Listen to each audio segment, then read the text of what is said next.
I am answering the question from the last video. So we have to calculate angle AOC, right? And we have to use one of the theorems. The theorem that we'll use is when an arc subtends at the center and form an angle, it is twice the angle formed when it subtends to the circumference. So the angle that subtends to the circumference is ABC, which is 43 degrees. So angle AOC will be double of that.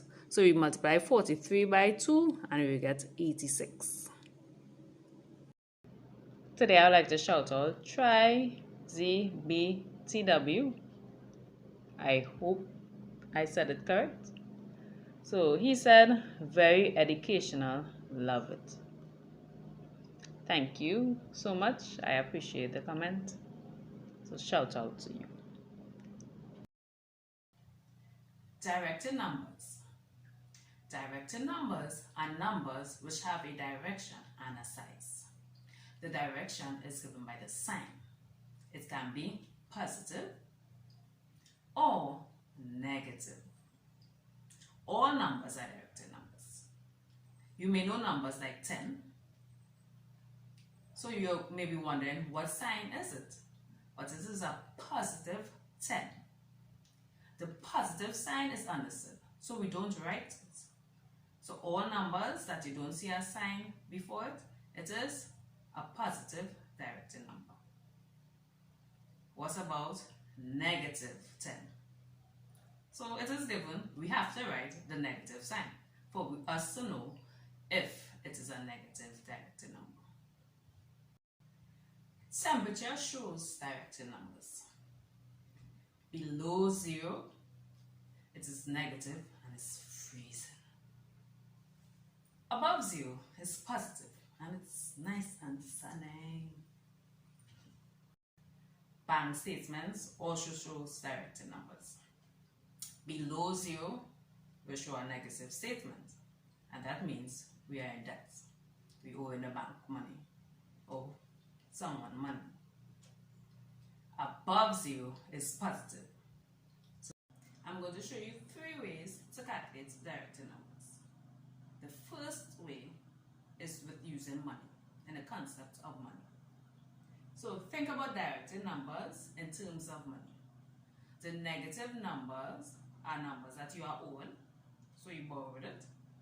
The positive numbers are numbers that you are going to pay, or you have.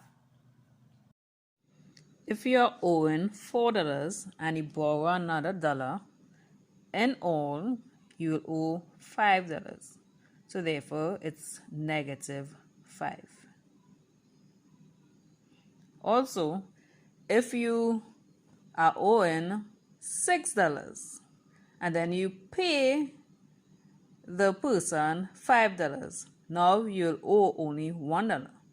So that's why the answer would be negative 1.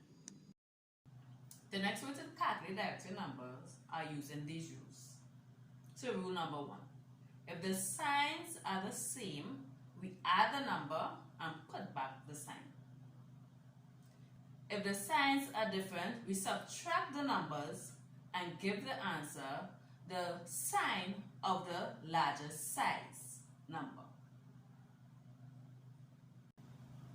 So negative 4, take away 1. So the signs are the same, so we add the 2 numbers, 4 plus 1, 5, and we give back the sign, so it's negative 5.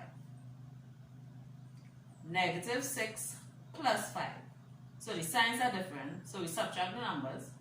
6 minus 5 is 1, and the largest size is the 6. So we give it, the answer will be negative 1. Hope you all understand. So let's use a number line now. This is the third way to calculate directed numbers.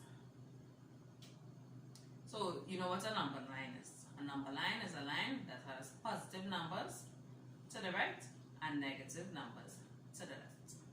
So let's do these questions using the number line. Negative 4, take away 1. So we start at negative 4 and we taken away 1, so we'll go to the left. 1 jump to the left, so the answer is negative 5. 6 plus 5. So we start at negative 6 and we will go 5 places to the right. So we jump in 5 times.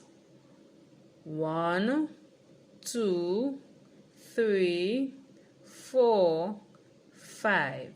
And we land on negative 1. So the answer would be negative 1.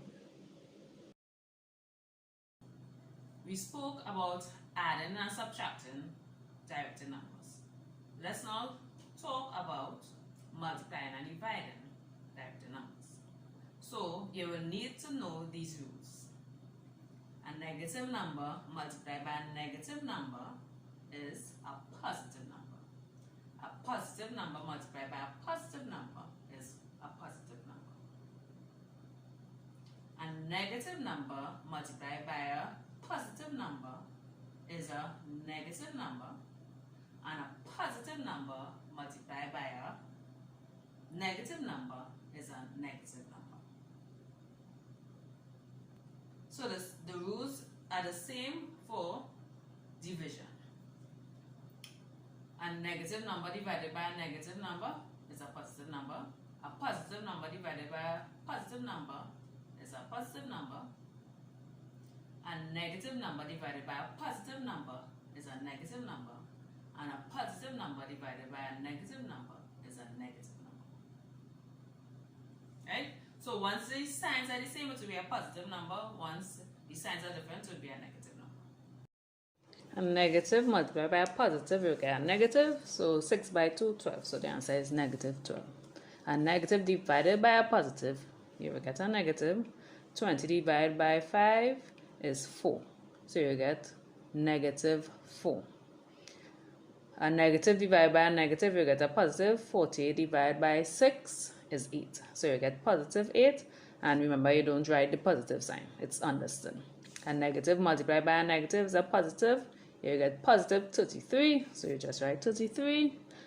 Positive divided by a negative is a negative. So you get negative 6. And positive multiplied by a negative is a negative. So you get negative 56. Thanks for watching this video.